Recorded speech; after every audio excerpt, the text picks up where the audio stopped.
ආයුබෝවන් මේ ඔබ අමතන්නේ පිපෙනතරු ක්‍රීඩා සමාජයේ ප්‍රචාරණ අංශයයි.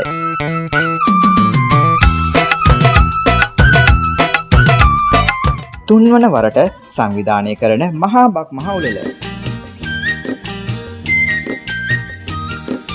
කොහෝ කොහෝ කොහේ ඉඳන් කොහෝ කියනවදෝ අපේ ගමේ රබන් පදේ නුඹට ඇහෙනවද? ගම හරහා දිවීම, අලියට ඇස තැබීම, ඉදිකටුවට නූල දැමීම, කොට්ට පොර ගැසීම ආදී ජන ක්‍රීඩා මෙවරත් බක් මස 15 වන දින ගමෙහි පැවුතාවුල්ලේ.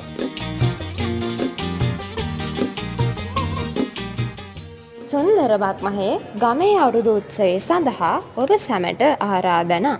ඉර බුදු මල් පෙති අතුවග සැනේ කාගෙදි